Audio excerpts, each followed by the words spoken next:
আপনারা যারা মুরব্বী আছেন আপনারা অনেকেই ঘটনাগুলো জানেন। প্রিয় ভাই আমার, আমি ওইদিকে যাইতে চাই না। এবার ফেরাউনের রাত সবাই একটা বিরাট কড়াই দেওয়া হলো, কড়াইয়ের মধ্যে তেল দেওয়া হলো, তেলগুলো আগুনে টকবকে গরম করা হচ্ছে। আসিয়াকে বারবার, বিবি আসিয়ার সেই দাসীকে বারবার বলা হচ্ছে, আসিয়ার দাসী তুমি বুঝে শুনে কথা বলো রে দাসী।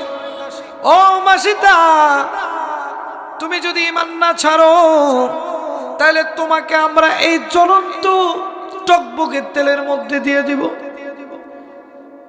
শুধু তোমাকে দিব না, এই দাসের 3টা সন্তান ছিল, একটার বয়স মতান্তরে 8 বছর, দ্বিতীয় সন্তানের বয়স মতান্তরে 6 বছর, তৃতীয় সন্তানটা এই দাসের কোলে ছিল রে ভাই আমার।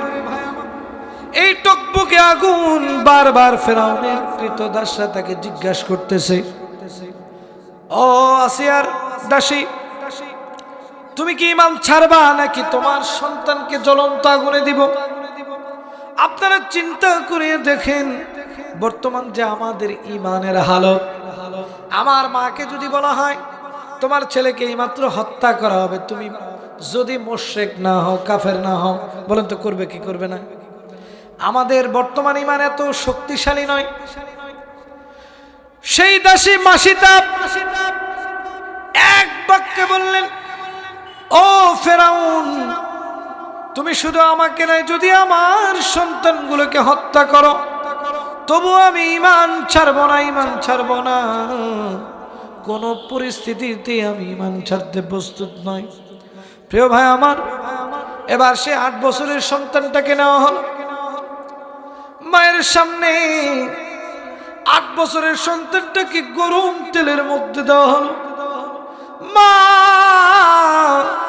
জনম দুঃখিনী মা কেন যেন চিৎকার করে কান্দে, আর ডাক দিয়ে বলে, ও গো আল্লাহ, আপনার কাছে বিচার দিলাম গো আল্লাহ, যদি দুনিয়ায় ইসলাম প্রতিষ্ঠিত করতে গিয়া ও গো আল্লাহ আমার 3টা সন্তান আজকে মারা যায়, ও মাবুদ, যদি আমিও জ্বলন্ত এই টকবকে আগুনের মধ্যে শেষ হয়ে যায়, ও গো আল্লাহ, আপনি আমাকে কোনো প্রকার দয়া মায়া দিয়েন না, আমার মধ্যে আপনি একটা হিংসা, একটা আক্রোশ দিয়ে দেন, যাতে করে আমি মার সামনে সন্তানগুলো টকবকে এই আগুনের মধ্যে চলতে থাকবে, তারপরেও যেন আমার কোনো মায়া না হয়। মায়ের সামনে যদি সন্তানকে এভাবে আঘাত করা হয়, দুনিয়ার কোনো মা সহ্য করতে পারে কিনা বলেন? মা কাঁদতেছে, ঘোড়ার মতো চিৎকার দিচ্ছে, কেন যেন হঠাৎ করে দাসী আসিতা হেসে উঠলেন।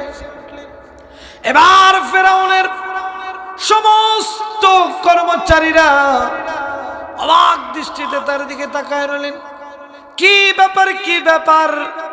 আমরা ওর সন্তানকে টকবকে আগুনের মধ্যে দিলাম, আর দেখে হাসে, ও মনে হয় পাগল হয়ে গেছে, পাগল হয়ে গেছে। এবার হাসা দেখে ফেরাউন রাগান্বিত হয়ে গেলেন। এবার ডাক দিয়ে বললেন, ওর দ্বিতীয় সন্তানটাকেও আগুনে নিক্ষেপ করে দাও। এবার দ্বিতীয় সন্তানটাকে নিয়ে যাওয়া হলো। মাকে বারবার জিজ্ঞাসা করা হচ্ছে, তুমি ইসলাম ছাড়বা কিনা বলো, তুমি যদি ইসলাম না ছাড়ো তাহলে তোমার সন্তানকে ভিতরে নিক্ষেপ করা হবে। এবার সেই 6 বছরের সন্তান, আল্লাহ রাব্বুল আলামিন এই সন্তানের মধ্যে একটা ঈমানি তাজাল্লি ঢুকায় দিলেন। সেই সন্তান মাকে ডাক দিয়ে বলতেছে, ওগো মা, দুনিয়াতে তুমি একটু কষ্ট করো, আমাদের শোক একটু ভুলে থাকো গো মা। ও মা গো, তুমি যেটা টকবকে জ্বলন্ত আগুন দেখছো, ওগো মা, আমি তো সেইখানে জান্নাতের বিছানা দেখি গো মা। ও মা, তুমি কোনো চিন্তা করিও না গো মা, আমরা তোমার জন্য জান্নাতে অপেক্ষা করব। ওগো মা, তুমি কোনো চিন্তা করিও না। যখন বাচ্চারা এমন কথা শুনলেন, এমন কথা শুনিয়া এই যে দাসী মাসিতা আনন্দ আনন্দিত হলেন, উৎফুল্ল হলেন, তার মধ্যে কেমন যেন ইমানের জজবার একটু বেশি হলো। কথা বলেন ঠিক কিনা? যদি সন্তান, আপনার যদি ছোট সন্তান ইসলামের জন্য লড়াই করতে যাবে, যদি সে আপনাকে সাহস দেয়, তাহলে ইমান বাড়বে না কমবে? অবশ্যই বাড়বে। এবার মা ডাক দিয়ে বলতেছে, ও বাবা, তুমি চিন্তা করো না, চিন্তা করো না, যেদিন দুনিয়া থেকে আমিও বিদায় নিয়ে চলে যাব, সেই দিন তোমাদের সাথে জান্নাতে দেখা হবে। কোথায় দেখা হবে? জান্নাতে দেখা হবে। আরে বাবাজি, এবার সেই 6 বছরের ছোট্ট বালকটাকে নিয়ে গিয়ে টকবকে আগুনের মধ্যে ফেলায় দেওয়া হলো। সেই বাচ্চা কান্দে, মাও কান্দে। মা যতই শক্ত হোক না কেন, সন্তানের যদি কষ্ট দেখে, জীবনে কোনোদিন কোনো মা বাবা সহ্য করতে পারবে না। এই যে আমরা এখানে এসেছি, প্রিয় ভাই আমার, একটু চোখটা বন্ধ করে তাকায় দেখেন না, কার জানি মা নাই, কার জানি বাবা নাই। যদি আজকে মা থাকতো, আপনি বাসায় গিয়ে দরজায় কড়া নাড়ার আগে আপনার স্ত্রী আগে মা বের হয়ে আসতো। মা বের হয়ে আসা ডাক দিয়ে বলতো, বাবা তুমি যতক্ষণ বাইরে ছিলে, বাবা আমার কেন যেন ঘুম নাই, আমার কেন যেন বুকটা পোড়ায়, আমার শুধু মনে হয় আমার বাবাটা কখন আসবে, আমি তখন নিদ্রাচ্ছন্ন হব।